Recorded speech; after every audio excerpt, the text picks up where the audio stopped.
Então, lá vamos nós. Então, correção aqui. Temos na mistura água, limalha de ferro, álcool e areia.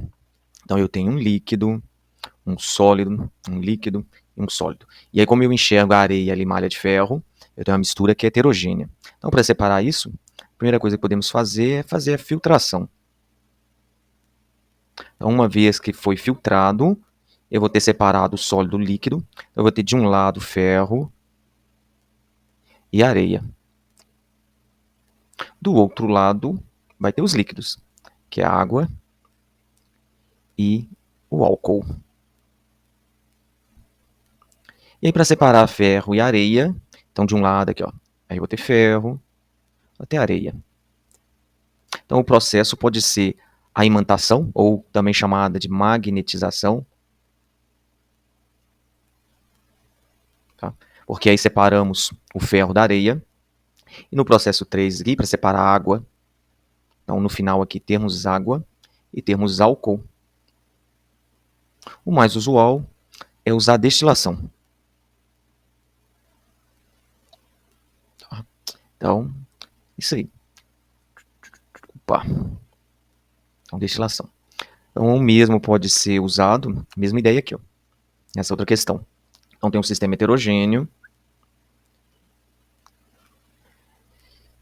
Então, para separar esse sistema heterogêneo, a primeira operação, mais simples de todos, eu não sei como é esse sólido, mas eu estou enxergando ele, estou enxergando o líquido, já que o sistema é heterogêneo. Então, o mais simples é usar filtração. Sem se importar muito com as considerações das propriedades do sólido ou do líquido. Uma vez que foi separado, tem um líquido colorido, e aqui eu tenho já um sistema que é homogêneo. E aí, para separar isso, e aí de novo, de uma forma mais simples, mais usual, mais comum, é usar destilação. E aí, na hora que eu fizer a destilação, o líquido vai passar pelo destilador e o sólido vai ficar retido. Na próxima questão, é uma questão de solubilidade. Então, primeiro aqui, ó, considerando 60 graus, então eu venho aqui no gráfico, 60 graus, e aí eu quero saber 7 gramas de cada sal. Eu tenho o KNO3 e o MnSO4. Basta seguir, ó. Então, este aqui, que é o MnSO4, se eu coloco 7 gramas dele, vai dissolver no máximo, ó, pegando aqui, ó, ligando os pontinhos até chegar aqui. Então, vou ter aproximadamente aqui uns 3, 4 gramas. Então, significa que eu estou colocando 7, vai dissolver só uns 3, os outros 2, 2,5, 1,5 não vai ser dissolvido. Então, em relação ao MnSO4, a minha solução é saturada com corpo de fundo. Isso significa que o que está em excesso não vai ser dissolvido. Vai ficar lá no fundo. E já o KNO3, fazemos o mesmo raciocínio. Então, estamos aqui no 60, vou até a curva do KNO3. Então, vejo que está um pouco aqui acima de 10. Vou considerar aqui 11, tá? De forma bem aproximada. Mas eu estou colocando só 7. Então, 7 vai estar mais ou menos nesse pedaço aqui, ó. Está abaixo da curva. Em relação, então, ao KNO3, eu tenho uma solução que é insaturada. Depois, para saber a concentração do MnSO4 a 90 graus, eu venho aqui a 80, 90. Está entre os 100 e 80. Então, pego aqui, e aí eu seguindo aqui no eixo até obter a solubilidade. Está dando aqui 2,5, que é a metade entre 0 e 5. Então, a minha massa, a massa dissoluto, 2,5 gramas. O volume é o volume que está escrito aqui, que foi a quantidade de água utilizada. Então, 100 ml. Isso aqui tem que estar em litro, então 0,1 litro. Concentração comum é massa sobre volume. Então, concentração é igual a massa 2,5 dividido por 0,1. E aí a concentração, fazendo essa conta aqui, vai dar 25 gramas por litro. É a mesma ideia na outra questão. Então, nessa questão aqui, da mesma forma, ó, quero saber 200 gramas do sal. Então, eu pego aqui 200 gramas, quero saber qual vai ser a temperatura Então, sigo aqui até a curva e aí marco. Então, vejo que dá um pouquinho antes do 10. Tá? Considerando que aqui é 5, já que também está na metade entre 0 e 10. Então, está aqui um pouquinho, sei lá, de forma aproximada, 7 ou 8.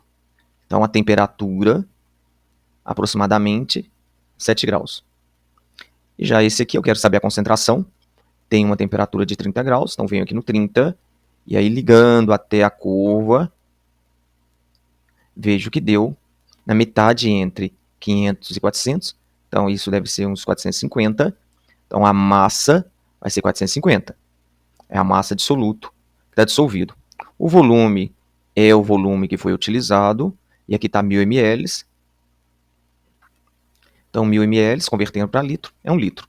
Então concentração comum, que é o que está pedindo no exercício, é massa sobre volume, então concentração é igual a 450 dividido por 1, então concentração é igual ao próprio 450 gramas por litro. Na próxima questão, temos percentual em massa, tá? Então o percentual em massa é de 2%, a massa total, então a massa total, que é a massa da solução, então a massa da solução é de 250 gramas, e aí lembrando que o percentual em massa é igual à massa do soluto.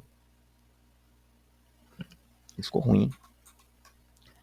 Então, voltando aqui, é a massa do soluto dividido pela massa da solução. E tudo isso vezes 100.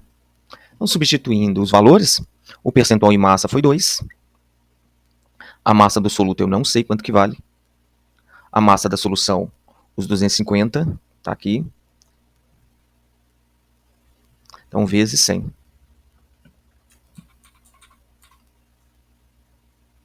Então, se aqui está dividindo, eu quero isolar o x. Se aqui está dividindo, o 250 vai passar para o outro lado multiplicando. Então, x vezes 100. Então, isso aqui vai dar 500. Se aqui está multiplicando, vai passar para o outro lado dividindo. E aí, fazendo essa conta aqui, isso vai dar 5 gramas. Só que esses 5 gramas é do soluto. Então, ó, que eu estava calculando em relação ao soluto. Então, isso é do soluto. Eu estou interessado no solvente. Se a massa total é 250, a massa do soluto é 5, então a massa do solvente é a massa total, 250 menos 5. Então, isso dá 245 gramas. Na outra questão que foi dada, então tem a ver com ppm, tá? Então está dizendo aqui que a concentração de oxigênio é 7 ppm. Então essa é a concentração. E está falando que eu tenho um volume de 5 litros. Então o volume aqui, 5 litros. E para esse exercício está falando que 1 litro de água é 1 litro de água é 1 quilo de água. Porque a densidade da água é 1 grama por centímetro cúbico. Então nessa situação, o volume de 5 litros é igual à massa da solução, que é 5 quilos.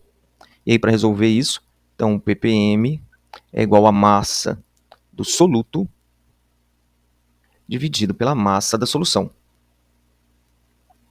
A massa do soluto é dada em miligramas, e aí a resposta já sai em miligramas, e a massa da solução é dada em gramas. Então, substituindo isso, eu tenho o valor em ppm, que é 7, não sei qual que é a massa do soluto, x, sei qual que é a massa da solução, 5 litros. Se aqui está dividindo, passa para o outro lado multiplicando. Então, 7 vezes 5 é igual a x. Então, x é igual a 35 miligramas. E no último aqui, nas duas últimas questões, queremos definir qual é a solução mais concentrada. Então tem que calcular a concentração de cada uma delas. E aí lembrando que concentração é igual a massa sobre volume. Então na primeira situação aqui, vai ficar massa 0,5 dividido por 2. Então a concentração vai ser igual a 0,25. No segundo é a mesma coisa, vou estar repetindo, ó, a massa é 0,75 dividido por 3. E a concentração, 0,25. E aí a concentração, como é concentração comum, é gramas por litro. No terceiro, mesma ideia. concentração é massa por volume, então a massa e o volume, e aí a concentração vai dar 0,25 gramas por litro. No quarto, a mesma ideia, concentração igual a massa dividido pelo volume. Então, concentração, fazendo essa conta, vai dar 0,25 gramas por litro. E o último, concentração igual a massa, 2,5 dividido por 10. Então, concentração é igual, fazendo essa conta, 0,25 gramas por litro. Então, no final das contas, quem é o mais concentrado? Nenhum deles. Então, todos são iguais. Então, nessa situação, já que as concentrações são iguais, então todos têm a mesma concentração. Ninguém é mais concentrado do que o outro. E a última questão. Eu tenho um recipiente em que vai ser adicionado uma certa quantidade de uma solução aquosa de NaCl, que tem 1,1 gramas por centímetro cúbico, isso é a densidade, 2 ml de CCl4, densidade 1,6, e 1 ml de C8H18, densidade 0,7. E aí, eu quero representar isso depois de algum período, um certo período de repouso. Apesar do CCl4 e o C8H18 serem miscíveis, então eles se misturam, mas como eles têm densidades bastante diferentes, quando eles ficarem em repouso, eles vão se separar. Então basta representar isso aqui. Vou começar aqui do mais denso, que é o CCl4. Então aqui embaixo eu vou ter o CCl4, que é o mais denso. Aí depois eu tenho o intermediário, que é o NaCl, com 1,1. Então eu tenho o NaCl, que não se mistura com os outros. E aí, por fim, vou considerar o C8H18, 0,7 gramas por centímetro cúbico, então é o menos denso de todos. Então ele vai ficar aqui por cima, e aqui por cima vamos ter o C8H18. E aí a justificativa do desenho está dessa forma, é porque eles têm densidades diferentes, e como eles ficaram um certo período em repouso, eles vão se separar. Tá? Então teremos uma mistura heterogênea com 3 fases. Eu vou estar enxergando as 3 substâncias. Então é isso aí, e tá bom.